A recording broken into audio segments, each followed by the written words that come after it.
다윗이 구하였던 한 가지 일, 이런 제목으로 말씀을 전하겠습니다. 먼저 다윗은 어떤 사람입니까? 그는 아주 용맹한 사람이었습니다. 어린 시절 들판에서 아버지의 양을 지킬 때 사자나 곰이 나타나서 양을 죽이려 하면 그를 대항해서 이긴 그런 용맹한 사람이었습니다. 또 젊어서 아버지 심부름으로 전장에 나갔다가 블레셋의 대장 골리앗을 보고 격분하여 물맷돌로 쳐서 죽인 그런 용맹한 젊은이였습니다. 중앙요직에 있을 때나 혹은 변방에 있을 때 이스라엘의 장수로서 지혜롭게 하여 많은 적군을 물리쳤습니다. 그와 같이 아주 용맹한 무인이었습니다. 그리고 문예에도 조예가 깊었습니다. 그의 시는 지금 시편에 잘 나타나 있고 그와 같은 황금시를 많이 지었습니다. 그리고 또한 예술에도 조예가 깊었습니다. 음악에 조예가 깊어서 시와 함께 노래를 많이 지어 불렀습니다. 악기 연주도 잘했습니다. 수금을 잘 타서 심지어는 악한 영이 들린 사람도 그의 연주를 들으면 악신이 떠나고 평안함을 얻는 하나님의 치유가 있는 그런 연주였습니다. 그냥 악보를 보고 연주하는 것이 아니라 어린 시절부터 들판에서 하나님의 사랑 가운데 자랐기 때문에 그의 음악 속에는 자연도 있고 바람도 있고 또 사랑도 있는 그런 아름다운 그런 음악에다가 또 하나님의 사랑이 평강이 가득한 그런 연주였습니다. 자, 요즘 같은 시대에서 이런 사람에게 소원이 있다면 어떤 것이겠습니까? 내가 글을 잘 쓴다면 그런 아름다운 시를 모아서 시집을 한번 발간해 보는 것도 하나의 꿈일 것입니다. 또 내가 악기 연주를 잘한다면 아름다운 연주곡들을 모아서 앨범을 하나 만드는 것도 소원이 될 수 있습니다. 또 내가 유능한 장수고 또 군대 최고 통수권자라면 주변 열국을 복속시켜서 세계 최강의 나라를 만들고 덕스러운 정치를 펴는 것도 하나의 꿈일 수가 있습니다. 다윗이 구한 것은 어떤 것일까요? 본문에 보면은 다윗의 기도가 나오는데 그것은 하루 이틀이나 1, 2년 구하고 마는 그런 기도가 아니고 평생의 기도 제목이라는 것을 알 수가 있습니다. 그리고 제목이 여러 가지 되는 것이 아니고 한 가지 일을 구하고 있습니다. 그러니까 이 기도가 그에게 얼마나 중요한 것이며 또 핵심적인 것인가 하는 것을 우리가 알 수가 있습니다. 자, 그렇다면 그의 기도는 어떤 것입니까? 크게 한 가지지만은 이해하기 쉽게 세 부분으로 나누어서 살펴보겠습니다. 첫째로 그의 기도의 내용은 내 평생에 하나님의 집에 살게 하소서 하는 것입니다. 하나님의 집은 먼저 장소적 의미가 있죠. 다윗은 사정상 하나님을 가까이 하지 못하고 예배를 가까이 하지 못하고 성소를 가까이 하지 못하는 그런 삶을 많이 살았습니다. 사울에게 쫓기면서 이 산 저 산으로 이 요새에서 저 요새로 이 동굴에서 저 동굴로 옮겨 살면서 예배가 하나님을 가까이 하는 삶이 그리웠을 수 있습니다. 나중에는 모압에 잠시 거하기도 하고 블레셋에 오랫동안 망명해 있기도 했습니다. 시편에 보면 사람이 내게 말하기를 여호와의 집에 올라가자 할 때에 내가 기뻐하였도다. 그런 성전에 올라가는 노래가 있는데 그것이 바로 당시에 다윗의 심정이 아니었나 그런 생각이 듭니다. 또 시편에 주의 집에 한 날이 다른 곳의 첫날보다 나은즉 악인의 장막에 유하는 것보다 내 하나님의 집에 문지기로 있는 것이 좋다. 다윗은 하나님의 집에 거하게 하소서 이런 제목으로 기도했습니다. 평생 하나님의 집에 사는 것은 그 다음에 장소적 의미를 넘어서 관계적 의미가 있죠. 다윗이 왕으로서 국정을 수행하고 또 장수로서 때로는 전장에 직접 나아가 싸우게 하는데 어찌 장소적으로 늘 하나님의 집에만 있을 수 있겠습니까? 그래서 이것은 어디에서 무엇을 하든지 늘 하나님 앞에서 살아간다. 코람데오 신전의식을 가지고 살아간다. 그런 의미가 있습니다. 다윗은 말합니다. 내가 항상 내 앞에 계신 주를 배웠으며 항상 하나님을 배웠다. 그가 내 우편에 계심으로 내가 흔들리지 아니하리로다. 그렇게 말했습니다. 늘 하나님 앞에서의 삶을 살아갔던 것이요. 주께서 생명의 길을 내게 보이시리니 주님과 함께 하니까 주님께서 생명의 길을 자기에게 보이시고 걸으시더라 하는 것입니다. 주의 앞에는 충만한 기쁨이 있고 기도할 때나 말씀 묵상할 때 그리고 찬송할 때 주의 앞에는 충만한 기쁨이 있더라 하는 것이죠. 주의 우편에는 이것은 주님이 그의 손을 잡고 동행하는 것을 상상해 볼 수가 있습니다. 주의 우편에는 영원한 즐거움이 있나이다. 그렇게 노래했습니다.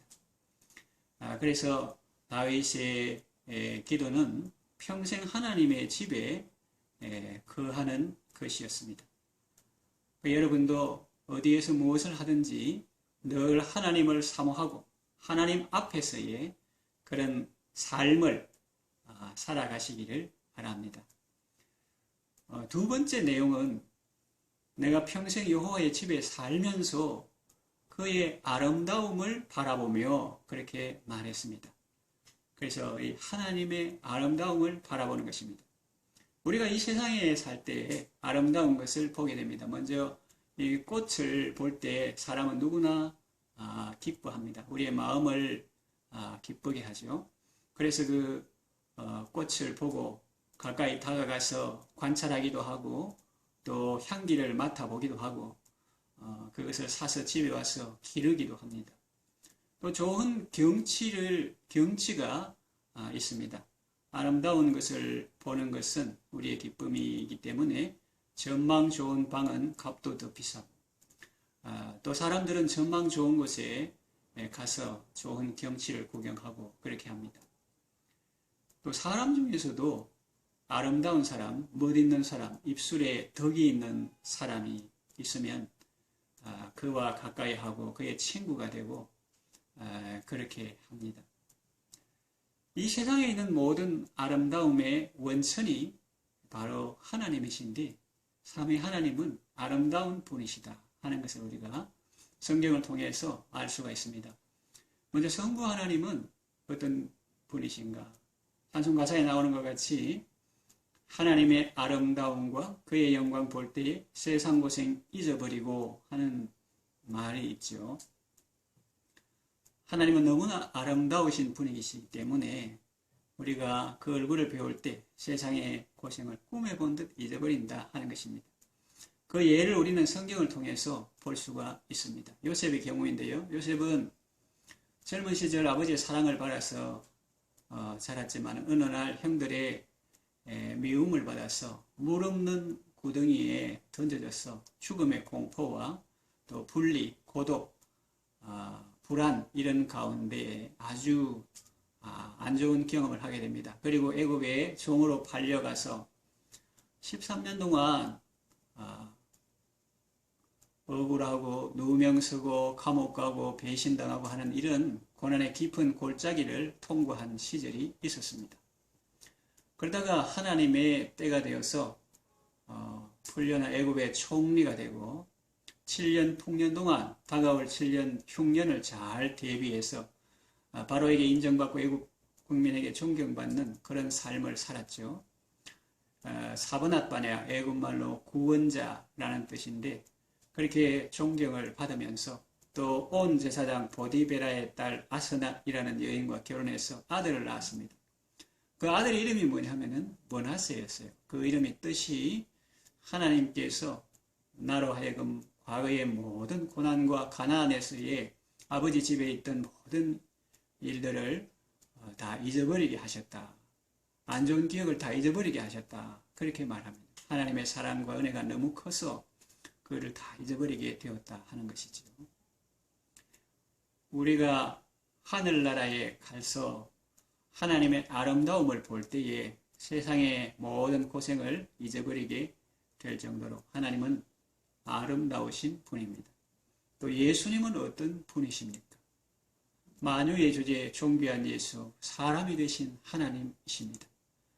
얼마나 아름다우신지 화려한 동산, 무성한 저 수목, 봄에 수목원에 가면 참 아름답죠. 다 아름답고 묘하나 순결한 예수 더 아름다워 봄 같은 기쁨을 주시네. 예수님은 너무나 아름다우신 분입니다. 미국의 대각성 운동의 주역인 조나단 에드워드는 가끔 말을 타고 숲속에 들어가서 여러 시간 기도한 적이 있는데 그때마다 아름다운 구세주의 그 영광을 보고 회개하고 찬송하고 기도하고 그렇게 시간을 보낸 적이 있음을 그의 책에서 볼 수가 있습니다. 예수님은 아름다운 분이십니다. 또 성령님도 아름다운 분이십니다. 성경에 그런 표현은 나오지 않지만 성령님도 분명 아름다운 분이십니다. 어떤 신학자는 성령은 숨으시는 하나님이다 이런 표현을 했는데 그것은 신학적으로 성령님은 자기를 나타내는 분이 아니고 예수님을 나타내는 분이기 때문에 아마 그런 표현을 쓴 것 같습니다. 예수님께서 성령을 소개하실 때 그가 자기 영광으로 오지 않고 내 영광으로 올 것이다 했고 또 나를 나타낼 것이다 그렇게 말씀했는데 성령님은 자기를 나타내는 분이 아니라 바로 예수님을 나타내고 예수님의 말씀을 기억나게 하고 깨닫게 하시는 그런 예수님의 영이기 때문에 그렇게 표현한 것입니다. 과거에 우리의 부모님들이 자기 이름 분명히 있지만 동네에서는 아무개 어머니 또 자기를 소개할 때는 아무개 집사람입니다 이렇게 한 것처럼 성령님은 자기를 드러내지 않고 예수님의 영광을 드러내는 분이십니다. 그래서 성령님도 따스한 마음을 가진 아름다운 분이시다 하는 것을 우리가 알 수가 있습니다. 하나님은 아름다운 분이시고 그래서 다윗은 평생 여호와의 집에 살면서 그의 아름다움을 바라보는 것이 그의 평생의 기도였습니다. 이것이 왜 중요하냐? 우리가 아름다운 것을 자꾸 보면 우리도 아름다운 사람이 됩니다. 좋은 것을 자꾸 보면 좋은 사람이 되죠. 꽃 옆에 있으면 그 향기가 몸에 스며들고 좋은 사람 옆에 있으면 우리도 그 사람을 닮게 되고 특별히 아름다우신 하나님 옆에 있을 때 우리는 그 하나님의 성품을 닮게 되는 것입니다. 다윗의 기도 중에서 세 번째 부분은 내가 평생 여호와의 집에 살면서 그의 아름다움을 바라보며 그의 성전에서 그를 사모하는 그것이라 그렇게 했습니다. 성전에서 하나님을 사모하는 삶을 사는 것입니다. 하나님의 아름다움을 바라보며 하나님을 찬양하고 하나님과 교제하고 하나님과 영광 돌리는 삶을 살게 하소서. 그것이 다윗의 평생의 기도 제목이었던 것입니다. 웨스트민스터 대교리 문답의 첫 번째 물음이 사람의 최고되는 목적이 무엇이냐 할 때 답은 하나님을 영화롭게 하며 그를 영원토록 즐거워하는 것이다 했습니다. 하나님을 즐거워하는 것입니다. 하나님께서 우리에게 주신 것도 많습니다. 햇빛, 공기, 물, 바람, 부모님의 사랑 많은 것을 주셨는데 이 하나님께서 주신 것도 우리가 즐거워하지만은 이 모든 것들을 주신 하나님을 우리가 즐거워하는 것입니다.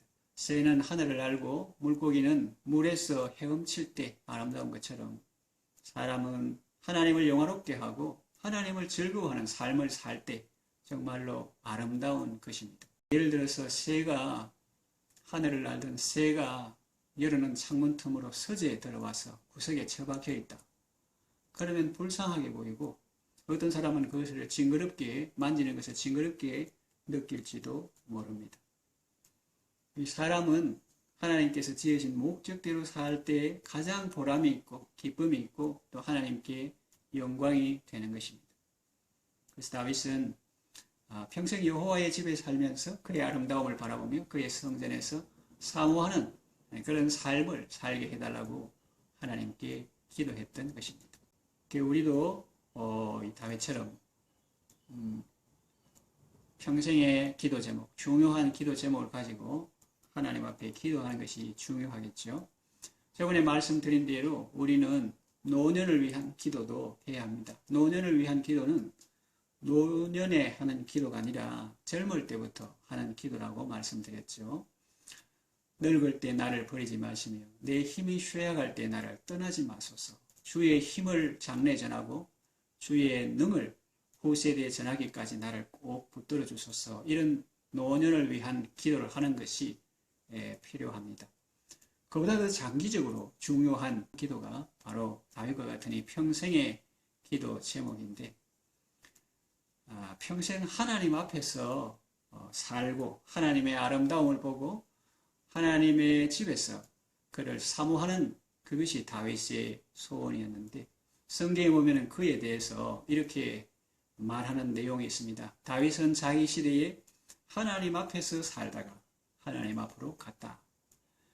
그렇습니다. 여러분들도 다윗처럼 소중한 기도 제목을 가지고 하나님을 사모하고 하나님과 교제하고 하나님의 아름다움 속에서 감사하며 사시다가 하나님 앞에서 살다가 하나님 앞으로 가는 그것이 인생의 참된 성공이요 보람이요 기쁨 아니겠습니까? 하나님 앞에서 하나님과 함께 아름답고 복된 삶을 살아가시기를 바랍니다.